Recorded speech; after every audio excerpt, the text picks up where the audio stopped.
গ্রামে এইভাবেই নৌকাতে নদী পারাপার করতে হয়। বিশেষ করে যে নদীতে কোনো ব্রিজ নাই, সেই নদীতে এইভাবেই গ্রামের মানুষজন সাইকেল, মোটরসাইকেল, ভ্যান, গরু ছাগল সহ এইভাবে নদী পারাপার করে থাকে।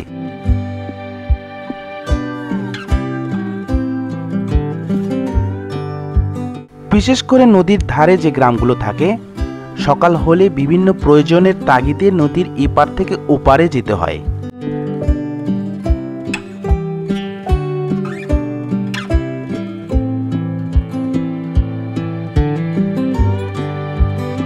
কেউ যায় নদীর ওপারে, তার একখণ্ড জমি আছে, সেই জমিতে কাজ করতে। কেউ যায় নদীর ওপারের হাট বাজারে, আবার কেউ যায় তার আত্মীয় স্বজনের বাড়িতে। এইভাবে প্রতিনিয়ত প্রতিদিন মানুষ নদী পারাপার হয়। আজকের ভিডিওতে সেই সমস্ত মানুষের সাথে আমি নৌকা পার হব এবং সেই অভিজ্ঞতা আপনাদের সাথে শেয়ার করব। আশা করি ভিডিওটি দেখবেন।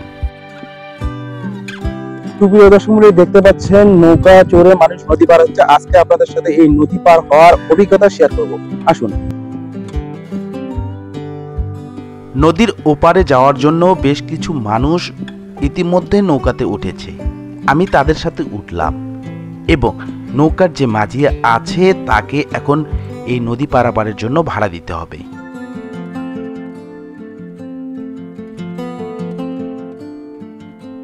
নৌকার মাঝিকে আমি 10 টাকা দিলাম। এই 10 টাকায় আমি এখন নদী পার হব। বন্ধুরা, এই নদী পার হওয়ার যে কি ধরনের পরম শান্তি, সত্যি যারা নদী পার হয়েছেন তারা জানেন। সত্যি এক অন্যরকম সুখ, অন্যরকম আনন্দ।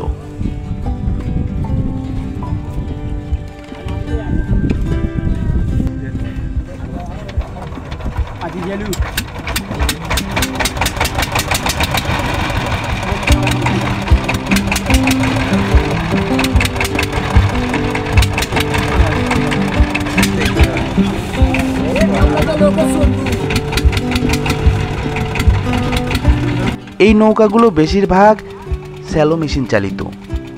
দুটি নৌকা জোড়া লাগানো হয়েছে। যেহেতু অনেক মানুষ ওঠে, এই কারণেই দুটি নৌকা পাশাপাশি রেখে তার উপরে বাঁশের পাটাতন বিছিয়ে তার উপর মানুষ বসে থাকে বা দাঁড়িয়ে থাকে। কেউ সাইকেল নিয়ে ওঠে, কেউ মোটর সাইকেল নিয়ে ওঠে।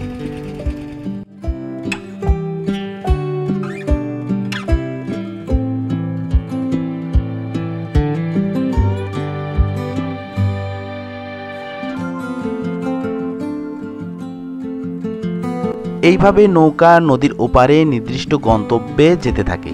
আর যেতে যেতে নদীর দুধারের প্রাকৃতিক দৃশ্য দেখে সত্যি চোখ দুটো জুড়িয়ে যাচ্ছে।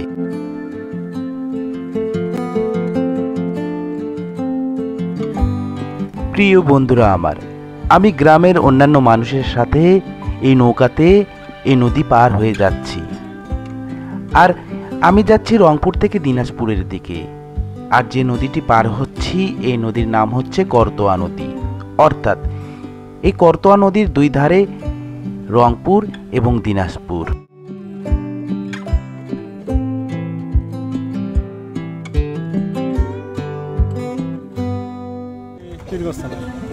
মানে রংপুর গেছিলেন দিনাজপুর? আচ্ছা।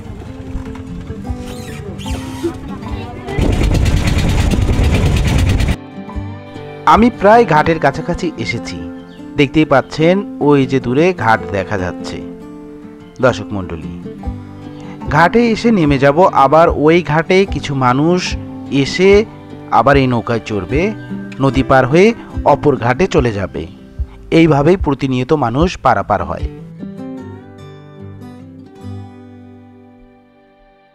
আমরা এখন নদীর নৌকা দিয়ে পার হচ্ছি। এইভাবে গ্রামের মানুষ নৌকা দিয়ে নদী পার হয়। আর প্রতি জন প্রতি 10 টাকা করে নাও। দর্শক মণ্ডলী, যেটা আগেও বলেছি, নদীর এপার থেকে ওপারে যেতে হলে আপনাকে 10 টাকা দিতে হবে। আবার ওপার থেকে এপারে আসলে জনপ্রতি 10 টাকা দিতে হবে। এভাবে 10 টাকা দিয়ে নদী পারাপার করতে হয়।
অনেক প্রতীক্ষার পর নদীর ঘাটে আসার সাথে সাথে মানুষ তাড়াহুড়ো করে নৌকা থেকে নামতে থাকে এইভাবেই, কারণ গন্তব্যে যেতে হবে তো।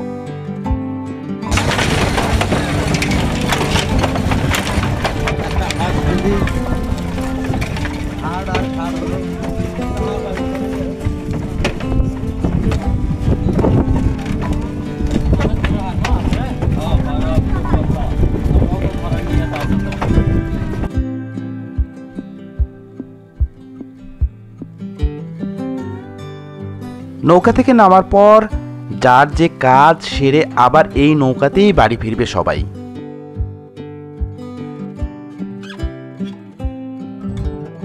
আর দর্শক মন্ডলী, তীরে আসার পর এইভাবে সবাই নৌকা থেকে নেমে যায়। আর জনপ্রতি এখানে 10 টাকা করে দেওয়া হয়। আর ওই পাশে আছে রংপুর, এখন সবাই যাচ্ছে দিনাজপুরে। তো আমি রংপুর থেকে দিনাজপুরে চলে আসলাম, এখন নদীর তীরে যাব।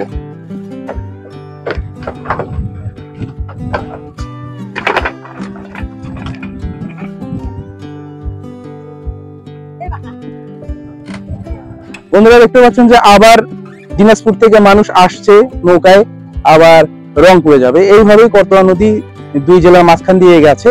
আর বর্ষা মৌসুমে এইভাবে পানি হলে মানুষ নৌকা দিয়ে পারাপার হয়। আপনারা যাচ্ছেন না? কয় টাকা করে? 10 টাকা করে। 10 টাকা করে দেওয়া লাগবে না? তো এইভাবে সবাই যাচ্ছে। দর্শক মন্ডলী দেখতে পাচ্ছেন সবাই প্রতিনিয়ত এইভাবে নৌকা পার হয়।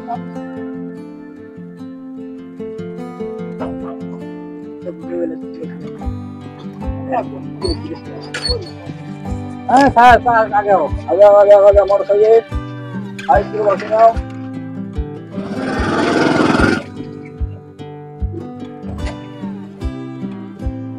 দর্শক মন্ডলী, নদী পারাপারের এই অভিজ্ঞতা কেমন লাগলো? বিশেষ করে মাঝখানে করতোয়া নদী, 2 পাশে 2 জেলা, রংপুর এবং দিনাজপুর। ভিডিওটি ভালো লাগলে লাইক, কমেন্ট ও শেয়ার করবেন। নতুন হলে সাবস্ক্রাইব করে আমার অন্যান্য ভিডিওগুলো দেখে আসবেন। দেখা হবে নতুন কোনো ভিডিওতে। সে পর্যন্ত সবাই ভালো থাকবেন। আসসালামু আলাইকুম।